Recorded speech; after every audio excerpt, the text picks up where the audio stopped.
Hello friends, welcome back to my YouTube channel. So UPSC preliminary ಪರೀಕ್ಷೆ Sunday ಆಯ್ತು. So ಆ ಪರೀಕ್ಷೆಯ ಬಗ್ಗೆ ಯಾವ್ಯಾವ ಸಬ್ಜೆಕ್ಟ್ ಒಳಗ ಎಷ್ಟೆಷ್ಟು ಕ್ವಶನ್ಸ್ ಬಂದಿದ್ದು, ಲಾಸ್ಟ್ ಇಯರ್ ಕಂಪೇರ್ ಮಾಡಿದ್ರೆ ಯಾವ ತರ ಪೇಪರ್ ಇತ್ತು, ಈ ಎಲ್ಲಾ ಟಾಪಿಕ್ ಬಗ್ಗೆ ಇವತ್ತಿನ ಒಂದ್ ವಿಡಿಯೋ ಒಳಗ ಡಿಸ್ಕಷನ್ ನ ಮಾಡೋಣ. ಸೊ ಇನ್ನವರೆಗೂ ಯಾರ್ ಚಾನಲ್ಗೆ ಸಬ್ಸ್ಕ್ರೈಬ್ ಆಗಿಲ್ಲ ದಯವಿಟ್ಟು ಚಾನಲ್ಗೆ ಸಬ್ಸ್ಕ್ರೈಬ್ ಆಗ್ರಿ ಮತ್ತ ಸಪೋರ್ಟ್ ಮಾಡ್ರಿ. ಅಂಡ್ ಐ ಹೋಪ್ ಎಲ್ಲಾರು ಯಾರೆಲ್ಲ ಅಟೆಂಡ್ ಮಾಡಿರಿ ನಿಮ್ಮೆಲ್ಲರ ಎಕ್ಸಾಮ್ ಚಲೋ ಆಗೈತ್ ಅನ್ಕೋತೇನೆ. ಅಂಡ್ ದಯವಿಟ್ಟು ಯಾವ ತರ ಎಕ್ಸಾಮ್ ಅನ್ಸಿತು, ಯಾವ ಒಂದು ಸೆಕ್ಷನ್ ಟಫ್ ಅನ್ಸಿತು ಅಂತ ಹೇಳಿ ಕಮೆಂಟ್ ಮಾಡಿ ತಿಳಿಸ್ರಿ.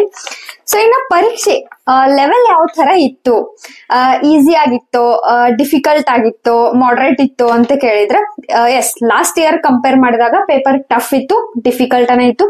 ಎಸ್, UPSC ಅಂದ್ಮೇಲೆ ಹಂಗ ವರ್ಷದಿಂದ ವರ್ಷ ಅದು ಡಿಫಿಕಲ್ಟ್ ಆಗ್ತಾನ ಹೋಗ್ತದ. ಸೊ ಸ್ಟೇಟ್ಮೆಂಟ್ ಬೇಸ್ಡ್ ಕ್ವಶನ್ಸ್ ಜಾಸ್ತಿ ಇದ್ದು 2023 ಒಳಗನ ಇದ್ರ ಬಗ್ಗೆ ಒಂದು ಇಂಟ್ರೊಡ್ಯೂಸ್ ಅಂತೂ ಆಗಿತ್ತು UPSC ಒಂದು ಕ್ವಶನ್ ಪೇಪರ್ ಒಳಗ. ಸೊ ಅದ್ರ ಮೇಲೆ ವರ್ಕ್ ಮಾಡ್ತಾ ಯಾರು ಪ್ರಾಕ್ಟೀಸ್ ಮಾಡ್ಕೊಂತ ಹೋಗಿರ್ತಾರಲ್ಲ ಅಂತವ್ರಿಗೆ ಈಸಿ ಆಗಿರ್ತದ. So 3 statement questions, 2 statement questions, 4 statement questions, ಈ ತರ ಸ್ಟೇಟ್ಮೆಂಟ್ ಬೇಸ್ಡ್ ಕ್ವಶನ್ಸ್ ಗಳ ಒಂದು ಸಂಖ್ಯೆ ಹೆಚ್ಚಿತ್ತು.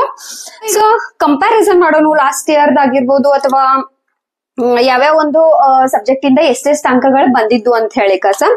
ಸೊ ನಾವು ಫಸ್ಟ್ ನೋಡೋದಾತಂದ್ರ ಪಾಲಿಟಿ ಪ್ಲಸ್ ಇದ್ರ ಗವರ್ಮೆಂಟ್ ಸ್ಕೀಮ್ಸ್ ಇನ್ಕ್ಲೂಡೆಡ್ ಅದಾವು. ಪಾಲಿಟಿ 17 ಕ್ವಶನ್ಸ್ ಬಂದಿತ್ತು ಅಂಡ್ ಕ್ವಶನ್ಸ್ ಸಾಲ್ವ್ ಮಾಡೋ ತರ ಇತ್ತು. ಅಂಡ್ ಜಸ್ಟ್ UPSC ಒಳಗ್ ಪಾಲಿಟಿ ಒಂದ್ ಸಬ್ಜೆಕ್ಟ್ ಹಿಂಗೈತ್ಲ, ಒನ್ ಸೋರ್ಸಸ್ ಮಲ್ಟಿಪಲ್ ಟೈಮ್ ಅಂತಾರಲ್ಲ. ಸೊ ಒಂದ್ ಸಬ್ಜೆಕ್ಟ್ ಜಸ್ಟ್ ನೀವ್ ಏನಾರ ಎಂ ಲಕ್ಷ್ಮೀಕಾಂತ್ ಪುಸ್ತಕನ ಏನಾರು ನೀವು ಪರ್ಫೆಕ್ಟ್ ಆಗಿ ಮಾಡಿದ್ರಿ ಅಂತಂದ್ರೆ ಡೆಫಿನೆಟ್ಲಿ 17 ಕ್ವಶನ್ಸ್ ನ, ಅದ್ರ ಜೊತೆ ಕರೆಂಟ್ ಅಫೇರ್ಸ್ ಎಂ ಲಕ್ಷ್ಮೀಕಾಂತ್ ಯಾರು ಪರ್ಫೆಕ್ಟ್ ಮಾಡಿರಲ್ಲ ಆಲ್ಮೋಸ್ಟ್ 17 ಕ್ವಶನ್ ನ ನೀವು ಟಚ್ ಮಾಡಿರ್ತೀರಿ. ಸೊ ಪಾಲಿಟಿ ಡ್ಯೂರೇಬಲ್ ಇತ್ತು, ಆ ತರ ತೀರಾ ಆಗಂಗೆ ಇಲ್ಲ ಅನ್ನೋ ತರ ಇರ್ಲಿಲ್ಲ, ಪೂರ ಆಲ್ಮೋಸ್ಟ್ ಕ್ವಶನ್ಸ್ ಬಂದಿದ್ದು ಬುಕ್ಸ್ ಇಂದ. ದೆನ್ ಎಕನಾಮಿ ಆಸ್ ಯೂಶುವಲ್ ಅದ್ರದ್ದು ವೇಟೇಜ್ ಇರತ್ತದ, 16 ಕ್ವಶನ್ಸ್ ಇದ್ದು ಎಕನಾಮಿಯಿಂದ.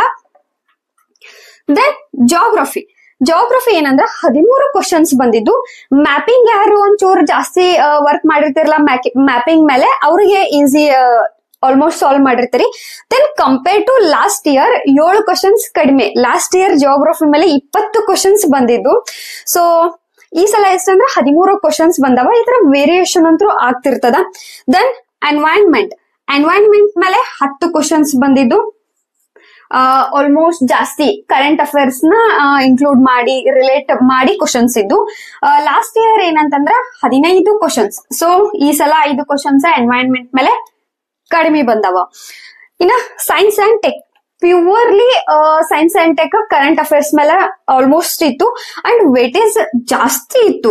17 ಕ್ವಶನ್ಸ್ ಸೈನ್ಸ್ ಅಂಡ್ ಟೆಕ್ನಾಲಜಿ ಮೇಲೆ ಇತ್ತು ಅಂತಂದ್ರೆ ಬೆಸ್ಟ್ ಅನ್ನ, ಬಿಕಾಸ್ ಕರೆಂಟ್ ಅಫೇರ್ಸ್ ಒಂದ್ ಮಾಡಿದ್ರು ಆಲ್ಮೋಸ್ಟ್ 17 ಕ್ವಶನ್ಸ್ ನೀವು ಸಾಲ್ವ್ ಆಗ್ತಾವ. ಲಾಸ್ಟ್ ಇಯರ್ ಕಂಪೇರ್ ಮಾಡಿದಾಗ ಲಾಸ್ಟ್ ಇಯರ್ ಬರೀ 10 ಕ್ವಶನ್ಸ್ ಬಂದಿದ್ದು, ಅದು ಸೈನ್ಸ್ ಅಂಡ್ ಟೆಕ್ನಾಲಜಿ ಮೇಲೆ 10 ಕ್ವಶನ್ಸ್ ಬಂದಿದ್ದು. ಈ ಸಲ 17 ಕ್ವಶನ್ಸ್ ಬಂದವು. ಜಾಸ್ತಿ ಫೋಕಸ್ ಸೈನ್ಸ್ ಅಂಡ್ ಟೆಕ್ನಾಲಜಿ ಮೇಲೆ ಇತ್ತು ಅಂಡ್ ಕರೆಂಟ್ ಅಫೇರ್ಸ್ ಮೇಲೆ ಜಾಸ್ತಿ ಕ್ವಶನ್ಸ್ ಇದ್ದು.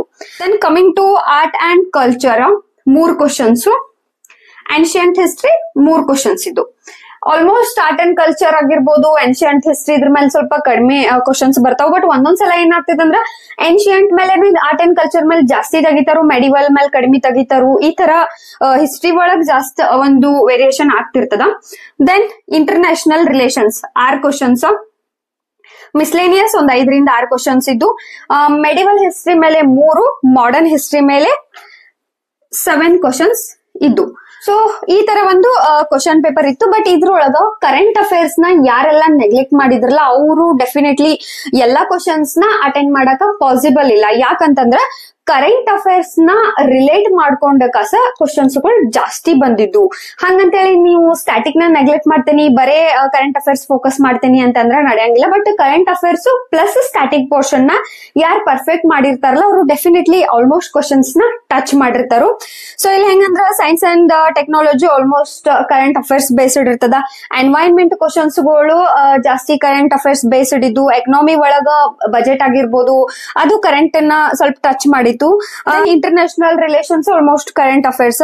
ಸೊ ಹಿಂಗಾಗಿ ಕರೆಂಟ್ ಅಫೇರ್ಸ್ ನ ಯಾರು ಬೆಸ್ಟ್ ಮಾಡಿರ್ತೀರಿ ಅಂಡ್ ಜೊತೆಗೆ ಪಾಲಿಟಿ ಎಂ ಲಕ್ಷ್ಮೀಕಾಂತ್ ಪುಸ್ತಕ ಯಾರು ಓದಿರ್ತಿರಲ್ಲ ಡೆಫಿನೆಟ್ಲಿ ಕ್ಲಿಯರ್ ಆಗ್ತದ ಈ ಸಲ ಒಂದ್ paper. So compare to last year ಅದ್ರ ನೆಕ್ಸ್ಟ್ ಇಯರ್ ಡಿಫಿಕಲ್ಟಿ ಲೆವೆಲ್ ಅಂತೂ ಇತ್ತು. ಸೊ ಇದಾಗಿತ್ತು ಇವತ್ತಿನ ಒಂದು 2025ಗೆ ಸಂಡೇ ಏನ್ ನಡೆದಿತ್ಲಾ ಒಂದು ಕ್ವಶನ್ ಪೇಪರ್ ದ ಒಂದು ರಿವ್ಯೂ. ಇನ್ನ ನೆಕ್ಸ್ಟ್ ಒಂದ್ ವಿಡಿಯೋ ಒಳಗ ನಾನು ಸಿಸ್ಯಾಟ್ ಯಾವ ತರ ಇತ್ತು, ಡಿಫಿಕಲ್ಟ್ ಇತ್ತು ಅಂಡ್ ಎಷ್ಟ್ ಕ್ವಶನ್ಸ್ ಆಪ್ಟಿಟ್ಯೂಡ್ ಮೇಲೆ ಬಂದಿದ್ವು, ಆ ಎಲ್ಲಾ ಟಾಪಿಕ್ ಮೇಲೆ ನೆಕ್ಸ್ಟ್ ವಿಡಿಯೋ ಒಳಗ ಮಾತಾಡೋಣ. ಸೊ ವಿಡಿಯೋ ಇಷ್ಟ ಆತಂದ್ರ ಲೈಕ್ ಮಾಡ್ರಿ, ಶೇರ್ ಮಾಡ್ರಿ. ಹಂಗ ಇನ್ನವರೆಗೂ ಯಾರು ಸಬ್ಸ್ಕ್ರೈಬ್ ಆಗಿಲ್ಲ ದಯವಿಟ್ಟು ಚಾನಲ್ಗೆ ಸಬ್ಸ್ಕ್ರೈಬ್ ಆಗ್ರಿ ಮತ್ತ ಸಪೋರ್ಟ್ ಮಾಡ್ರಿ. Thank you.